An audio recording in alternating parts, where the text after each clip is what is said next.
오늘 말씀은 뭘 전할까? 사실 또 추석 연휴 동안 계속 고민하고 기도하고 있었는데, 요즘 제가 그 유기성 목사님 설교를 많이 듣고 있어요.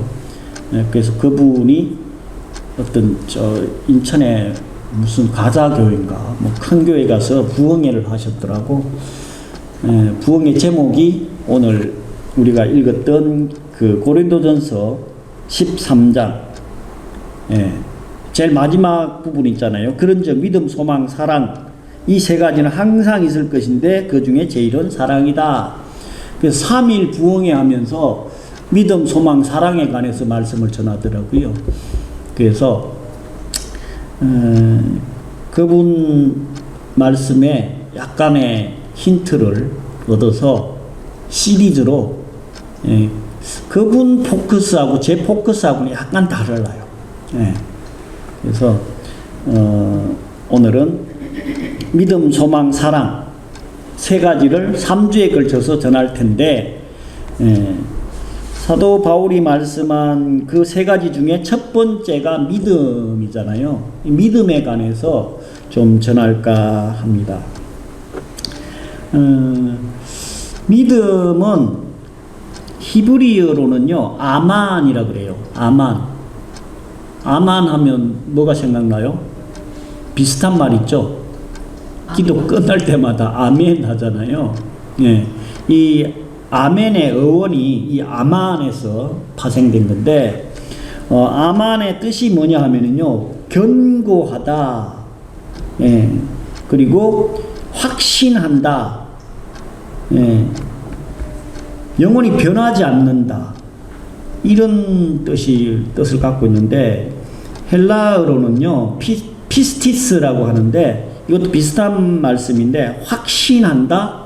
또한 뭐가 있냐면, 기대한다. 그게 믿음이라는 거예요. 믿음은 너무너무 중요한 것 같아요. 우리는 하나님을 믿고 있지만, 세상의 모든 사람들, 뭐 나는 무교야 하는 사람조차도 사실은 자기 나름대로의 뭔가 믿음의 대상이 있어요. 하다못해 뭐 자기 뭐 주먹을 믿느니 실력을 믿느니 권력이나 돈이나 어떤 대상이든 믿는 존재가 있어요. 왜냐? 우리 인간은 그 믿음의 존재가 없으면 너무너무 불안해해요. 그리고 하나님께서 우리의 마음속에 영원을 사모하고 하나님을 믿으려고 하는 어떠한 믿음의 대상이든 믿고 살 수 있게끔 그렇게 창조해 놨기 때문에 그런 거예요. 그래서 믿음에서 제일 중요한 게 있어요. 믿음에서 제일 중요한 게 뭘까요? 믿음에서 제일 중요한 거. 제가 조금 전에도 언급도 했는데, 믿음에서 가장 중요한 건 뭐냐면요, 믿음의 대상이에요. 누구를 믿느냐예요. 무엇을 믿느냐예요. 우리는 하나님을 믿는다는 거, 예수 그리스도를 믿는다는 거, 이건 진짜 로또 복권이요, 한 100번 당첨되는 것보다 더 귀한 거예요. 진짜예요. 이거 언제 제대로 안다고요? 천국 문 앞에 섰을 때 알게 된다니까. 그때는 아주 실감을 할 테고요. 그래서 믿음은 첫 번째는 대상이 가장 중요하고, 그 다음은 뭐냐면요, 믿음의 내용이에요. 뭘 믿느냐는 거예요. 전도를 하다 보면, 전도지 주려고 하면, 저 교회 다녀요. 교회 다녀요. 아, 그래요? 감사합니다. 그러면, 하나님 믿어요. 그래요? 하나님 믿는다는 게 뭐예요? 그렇게 물으면, 교회 다닌다니까요. 하나님 믿는다니까요. 나 천국 갈 거예요. 이 구체적인 믿음의 내용을 제대로 파악하고 있는 사람을 별로 만나본 적이 없어요. 내가 믿고 있는 하나님에 대해서 뭘 믿는지를 알고 있어야 되는데 그냥 막연하게 나 교회 다녀요. 하나님 믿어요. 예. 구체적인 내용이 뭐냐? 제가 항상 강조하잖아요. 성경책 제일 앞이 뭐라고요? 창세기잖아요. 우리는 이 성경책의 내용을 믿는 거거든요. 그럼 성경책 제일 앞에 내용이 뭐냐면 창세기예요. 창세기의 내용은 뭐예요? 천지 만물을 창조하신 분, 창조 기원, 모든 것의 시작에 관한 내용, 그걸 믿는 거예요. 그걸 한마디로 뭐라고 한다고요? 창조신앙이라고 그랬어요. 창조신앙. 창조를 믿는 거예요. 그 다음에 창조 때는 주로 누가 많이 일하셨어요? 예, 성부 아버지 하나님. 예, 창조하신 하나님. 그리고 신약에 와가지고는 뭘 믿는다 그랬어요? 마태, 마가, 누가, 요한 사복음서라 그래요. 이 사복음서를 통해 가지고 4번씩이나 반복해 가지고 말씀하고 있는 내용이 있어요. 그게 뭐예요? 예수 그리스도에 관한 말씀이에요. 그 예수 그리스도께서 이 땅에 오셨고 이 땅에 오셔가지고 뭐 하셨어요? 삶의 본을 보여주신 거예요. 우리 인생이 어떻게 살아야 되는지에 관해서 아주 상세하게 본을 보여주셨어요. 그러시면서 하이라이트가 뭐예요? 십자가의 도죠. 십자가의 사랑, 십자가의 능력, 그 중에서도 부활의 능력. 우리의 모든 죄 문제를 한 몸에 다 받으시고 십자가상에서 대신 돌아가 주셨어요. 그걸 한문으로 속량, 구속이라고도 하죠. 속량이라는 게 뭐냐면요, 갚아줬다는 거예요. 갚았다. 뭐를? 우리의 죄 문제를 대신 갚아주셨다. 그거 믿는 거라니까요. 그리고 죽음으로 끝낸 분이 아니고 사망 권세 깨치시고 부활하셨다는 거예요. 그리고 우리도 부활할 거라는 거예요. 그래서 믿음의 내용, 첫 번째는 창조고요, 두 번째는 구속이에요. 신약 성경. 세 번째는 뭘까요? 네, 맞습니다. 성경책 제일 끝부분 책이 뭐예요? 요한계시록이잖아요. 요한계시록은 예수님께서 다시 재림에 올 거라는 거예요. 그 재림의 상황을 아주 상세하게 밤모섬에서 환상으로 다 보여준 것을 기록한 내용이에요. 성경책 66권 중에 65권 다 이루어졌어요. 마지막 요한계시록만 아직 안 이루어졌다니까. 근데 신천지 그 할머니는 계시록 17장까지 다 이루어졌대야.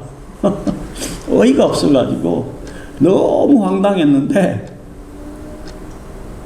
그러면서 예수님 재림에 올 때까지 굳건히 살아있어야 되는데, 신천지 사람들은요, 예수님 재림할 때 끝까지 살아있어야 돼요. 안 그러면 구원을 못 받는데요. 그러니까 안 죽으려고 기를 쓰는 거예요. 예, 그래서 예수님께서 재림에 오실 때에 데살로니가 4장에 우리는 공중으로 들림받아서 휴거된다니까요. 미리 죽고 나면 믿음의 사람들은 예수님 재림에, 공중 재림하실 때에 같이 온다고 했잖아요. 예. 그래서 우리는 영원히 사는 존재가 된다. 우리도 부활할 거다. 이거 믿는 게 요한계시록 내용이에요. 그러면서 창조와 구속과 재림을 믿는 우리가 예수 그리스도를 입술로 고백하면서 믿고 영접한 우리는 뭐가 된다고요? 하나님의 자녀가 된다니까. 네. 그래서 하나님의 자녀라고 하면, 예, 우리는 하나님의 자녀답게 염려하고 근심하고 걱정할 게 아니고 하나님의 지키심과 보호하심과 복주심을 믿는 그런 신분을, 정체성을 확고히 해야 된다니까요. 이 믿음, 소망, 사랑, 복음을 유기성 목사님이 증거하면서 믿음의 내용은 하나도 이야기 안 하고 내용도 없어. 근데 이분의 핵심은 뭐냐면요, 염려하지 말고 근심하지 말라는 거예요. 그게 믿는 거라는 거예요. 맞는 말씀이죠. 내가 하나님의 자녀인데, 예. 이재용 회장님 아직 부회장인가? 아닙니다. 회장이죠. 아, 회장 됐나요? 아, 벌써 됐어요? 부회장 직함이었던 것 같은데 회장 됐나? 하여간 그 아들이 있나요?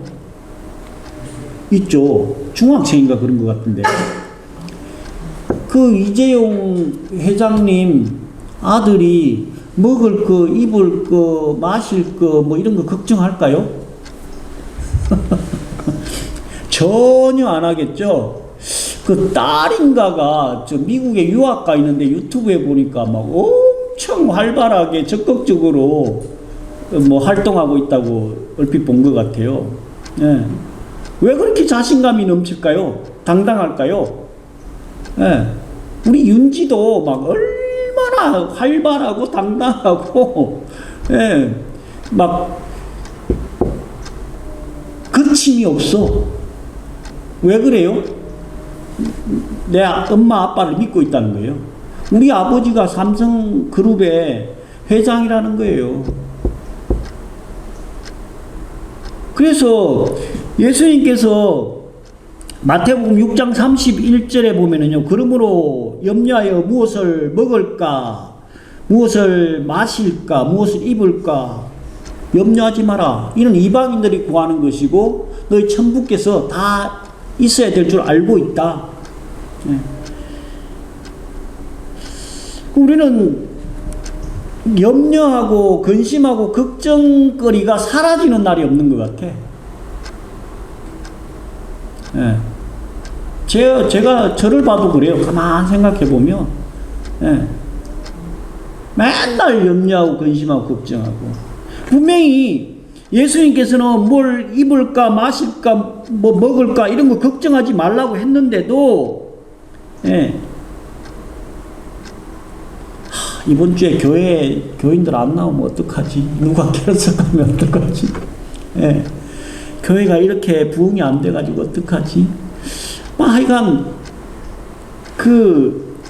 이 교회에 관한 염려와 근심 걱정이 별로 끊이지가 않는 것 같아요.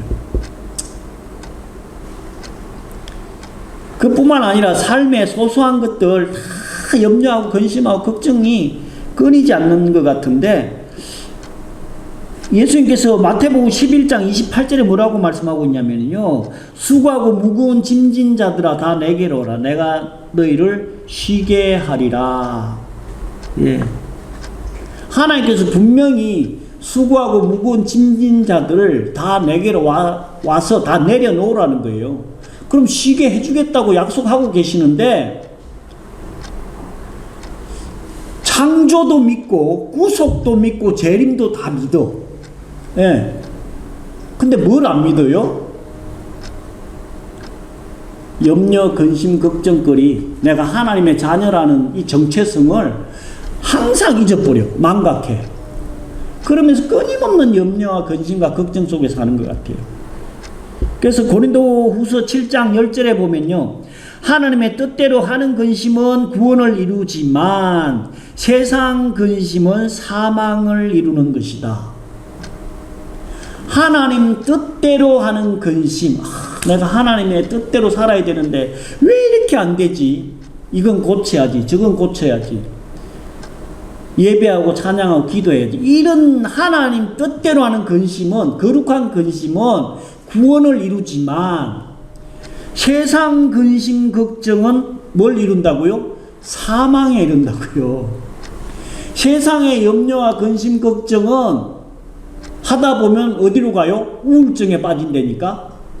우울증이 심해지고 공황장애가 오면 어디로 올라가나요? 옥상으로 올라가요. 네. 약국에 가가지고 수면제 산다니까.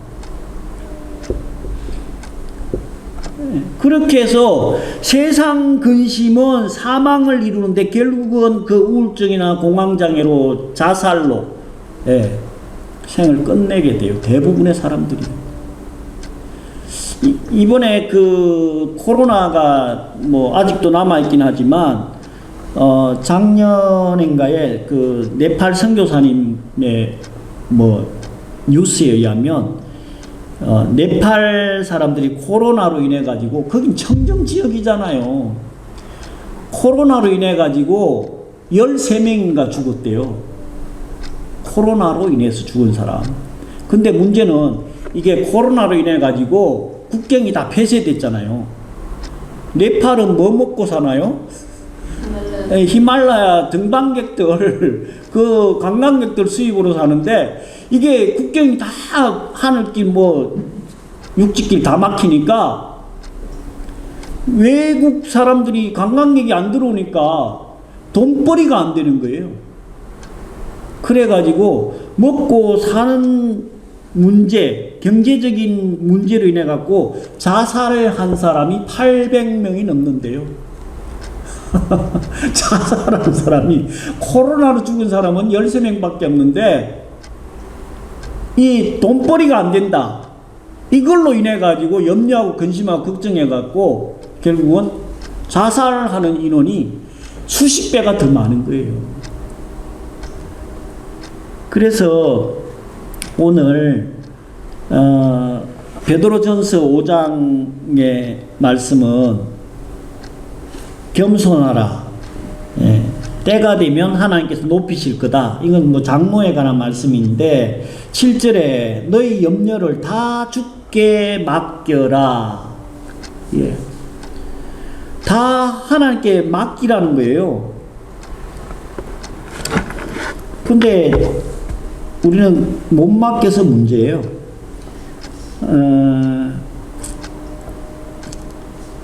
8절에 보면 근신하라 깨어라 너희 대적 마귀가 우는 사자같이 두루 다니며 삼킬 자를 찾나니. 대적 마귀가 삼킬 자를 찾는데 그 대상이 누구냐 하면요, 염려하고 근심하고 걱정하는 사람들. 특히 이 베드로 전후서는 예수님께서 십자가 지시고 나서 이 초대교회 때에 로마의 박해, 신앙적인 박해가 엄청 심했거든요. 그 언제 잡혀 죽을지 몰라. 네. 그러니까 염려와 근심과 걱정이 얼마나 컸겠어요. 그런 믿음의 대상들에게 베드로 사도가 담대하게 이야기한 거예요. 네. 뭐라고 이야기합니까? 너희 염려를 다 주께 맡겨버려라.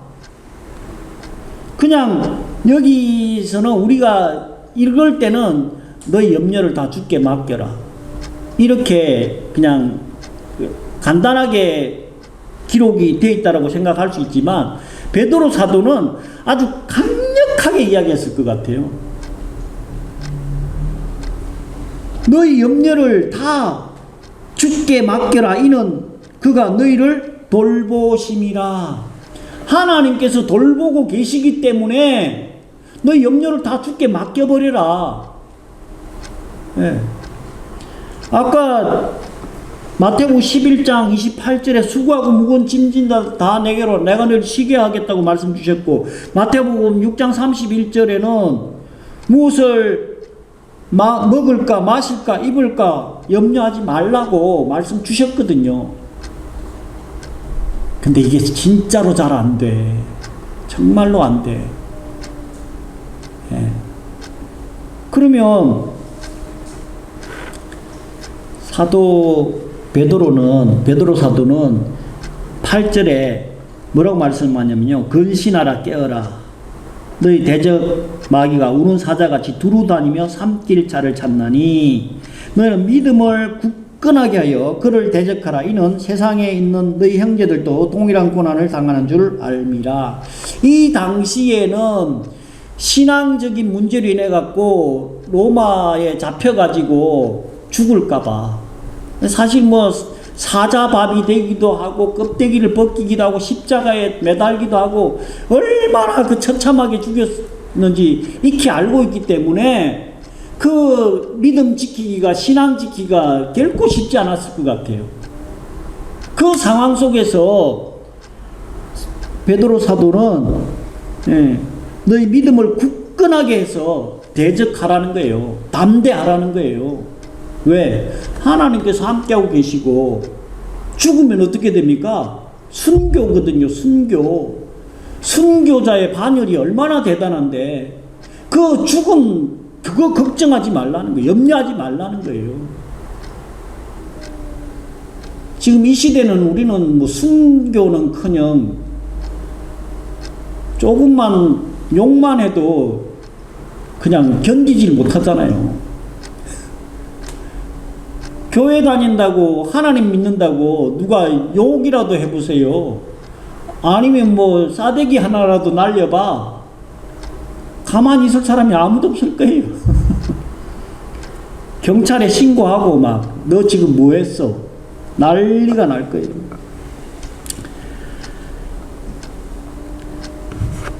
말씀을 정리해 보면 우리는 믿음이 너무너무 소중한데 믿음의 내용 아까 말씀드렸죠. 우리는 세 분을 믿는 거예요. 삼위일체 하나님, 성부, 성자, 성령. 성부 하나님은 주로 어떤 사역을 하셨어요? 창조 사역에 많이 담당을 하셨고, 뭐 성자나 성령님께서 안 한 건 아니에요. 그리고 성자 예수 그리스도 뭐 하셨다고요? 구소, 우리 죄 문제를 해결해 주셨다니까. 그 다음에 누가 계세요? 믿음의 대상 중에 성령님 계세요. 성령, 하나님의 영. 지금도 살아 역사하시고 동행하시는 그분이 성령 하나님이라는 거예요. 그분을 믿고 영접한 우리는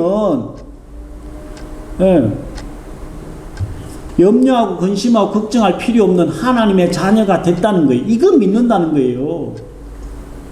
그래서 우리의 믿음을 더 굳건하게 해서 염려하고 근심하고 걱정할 필요 없다는 거예요. 교회 그냥 좀 비어 있어도 아이고 뭐 굶어 죽기나 하겠어. 굶어 죽으면 순교지. 이런 담대함으로 굳건하게 살 때에 대적 마귀 사단이 아무리 유혹하고 미혹해도 뿌리칠 수 있다는 거예요. 담대한 믿음을 가지라는 거예요. 사단은 끊임없이 우리 마음속에 불안하게 하고 근심하게 하고 염려하고 걱정하게 해가지고 자꾸 그 방향으로 몰아가가지고 우울증 걸리게 하고 공황장애 오게 하고 결국은 자살로 끝내게 하거든요. 그런 존재가 사단 마귀입니다. 특히 야 너 돈이 없잖아. 가진 게 없잖아. 세상 권력도 없고 명예도 없고 물질도 없고 그걸로 끊임없이 염려하고 근심하고 걱정하게. 하나님께서는 무엇을 먹을까 마실까 입을까 걱정하지 마라. 수고하고 무거운 짐 다 나한테 맡기라는 거예요. 깨어라 근신하라. 깨어라 근신하라는 게 기도로 하나님께 맡기는 거예요. 하나님 이 문제를 해결해 주세요. 나는 믿고 나아갑니다. 그래서 사도 바울은 내가 풍부에 처하든 비천에 처하든 자족하는 일체의 비결을 배웠다는 거예요. 있으면 있는 대로, 없으면 없는 대로 하나님께서 다 인도할 거예요. 하나님께서 역사하실 거예요. 이거 믿고 담대하게 나간다는 거예요.